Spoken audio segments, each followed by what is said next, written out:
어제 대선 후보 TV 토론 마지막 토론이었는데요. 어제 보시면서 와, 귀를 의심하신 분들 많으실 거예요. 이런 얘기가 나왔어요. 영상 보시고 이어가 보도록 하겠습니다.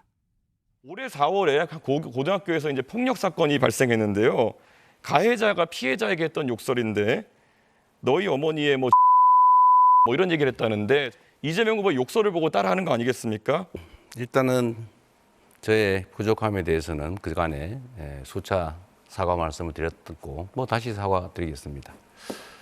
그리고 그 말은 제가 한 말이 아니고 우리 형님이 어머니한테 한 말인데 그런 소리 하는 걸 왜 안 말랐느냐라고 제가 좀 과하게 표현한 것이었다는 설명을 좀 드립니다.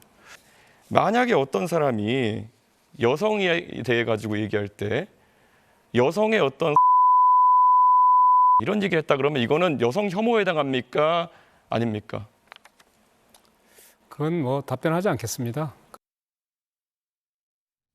사실 어제 TV 토론, 이제 마지막 TV 토론이다 보니까 관심 있게 지켜보신 분들, 특히 또 정치 분야다 보니까 지켜보신 분들 많으실 텐데 저희가 저 발언, 이준석 후보 발언 중에 삐 처리한 부분 어떤 내용이었는지 보신 분들은 지금도 또렷이 기억하실 건데 이담 아나운서, 저 때 무슨 얘기를 했길래 저희가 삐 처리해드린 거예요? 그러니까 여성 혐오성 발언이다라고 지금 얘기들이 많이 나오고 있는데요.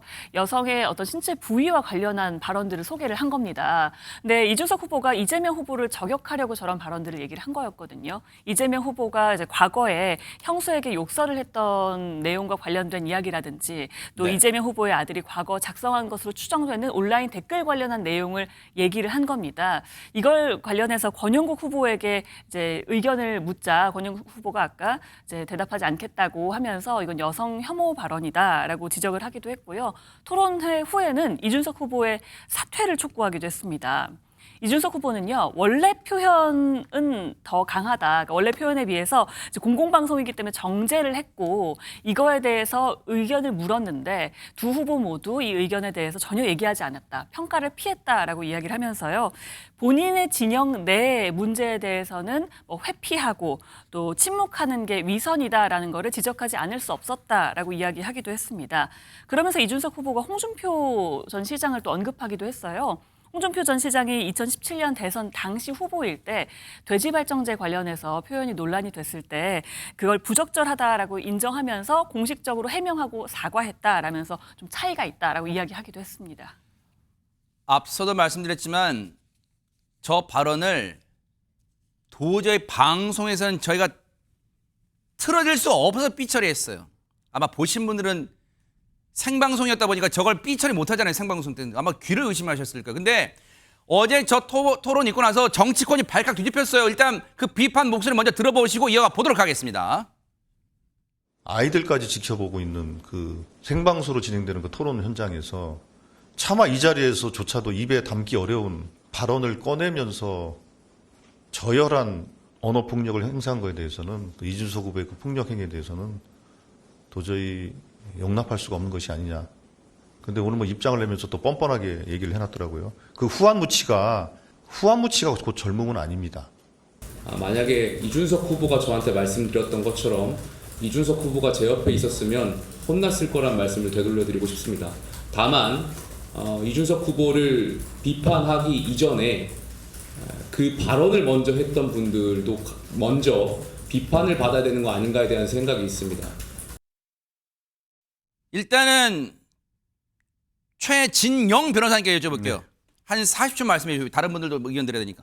왜 그랬을까요? 왜 저런 발언을 했을까요? 저게 무슨 저기 나름 승부수에 뭐예요? 저 뭡니까? 결론적으로 얘기했을 때에 여성 인권, 여성 어떤 그 인권과 관련되는 부분을 강조하면서 이른바 좌파의 이중성을 지금 얘기하려고 했던 그런 의도인 것은 같습니다. 무슨 말씀이냐면은 네. 사실상 지금 특히 여러 가지 얘기가 있습니다만 이재명 후보의 자녀가 어떤 그 인터넷 사이트에 올린 글 그런 부분과 관련해 가지고 이걸 우회적으로 질타를 하면서 이 부분을 얘기를 하면서 그에 대한 어떤 여성 인권을 침해하는 발언이기 때문에 그거에 대해서 좌파 내지는 지금 권영국 후보의 생각을 묻는 식으로 해서 돌려치기 하는 건 아니겠습니까? 근데 저는 그렇게 생각합니다. 권영국 후보라든가 아니면 이재명 후보가 바르게 답을 안 하시더라고요. 오히려 이럴 때에 그런 얘기가 어딨냐라고 하면서 여성 인권은 강하게 보호해야 된다. 네. 그런데 이런 TV 토론에서 그렇게 직접적으로 묻는 것은 오히려 여성 인권을 어떻게 말은 보호한다고 네. 하지만 오히려 침해하는 것이 아니냐. 네. 그렇기 때문에 부적절하다라고 해서 명확한 의견을 얘기를 했다라고 하면은 이런 오히려 이준석 후보가 어떻게 뭐 더 이상 할 말이 없었을 텐데 지금 이렇게 논란이 되면서 오히려 이준석 후보로서는 본인이 공격을 했는데 본전도 못 찾는 그런 상황이 된 것 같습니다. 일단 논란이 커지니까 이준석 후보가 입장을 밝혔어요. 그 내용 마저 듣고 이어가 보도록 하겠습니다. 원래 무슨 발언인지는 인터넷을 통해서 확인하신 분들이 많을 겁니다. 그런데 그 발언을 사실 제가 어떻게 순화해서 표현해야 될지를 저는 솔직히 알지 못합니다. 그리고 유권자들에게 사과하실 적 없으세요? 제가 질의응답 중이니까요. 나중에. 죄송합니다. 예, 그 발언을 어떻게 순화해야 될지에 대해 가지고 다른 제안이 있다면 제가 고민해 보겠지만은 그것은 실제로 그 발언을 제가 그대로 옮겨서 전하는 것이기 때문에 그것은 뭐 다른 방법이 없다 이렇게 생각합니다. 물론 그것을 보시면서 불편한 국민들이 있을 수 있다는 것은 저도 알고 있었고 그리고 그에 대해 가지고는 제가 심심한 사과를 하겠습니다. 하지만 제 입장에 봤을 때는 그것은 그런 언행이 만약에 사실이라고 한다면은 그것은 충분히 검증이 필요한 사안이다 이렇게 보고 있습니다. 지금 손정희 변호사님, 이준석 후보의 태도 보면 얼굴에 뭐 위축되거나 그런 게 없어. 내가 뭐 문제 제기는 하니까 사과는 부적절하다고 하지만 그렇게 반성하는 태도는 아닌 것 같은데 이게 근데 여기서 그칠 사안은 아닌 것 같아요. 지금 더 커지고 있다면서요. 일단은 한 법조인이 이 발언과 관련해서 여성들을 모욕했다. 그리고 허위 사실을 공표함으로 인해서 당선되지 않게 할 목적으로 공직선거법을 위반했다. 국민신문고에 민원을 제기한 상황이고요. 한 시민단체에서도 지금 언어적으로 성폭력을 했고 국민을 모독했다. 그리고 아이들이 보는 방송이었기 때문에 네. 정서적으로 아동 학대했다라고 경찰에 이제 고발하겠다. 이렇게 네. 입장을 밝히는 만큼 네. 법적으로도 지금 공방이 이어지고 있습니다. 오늘이 이제 대선 6일 남았어요.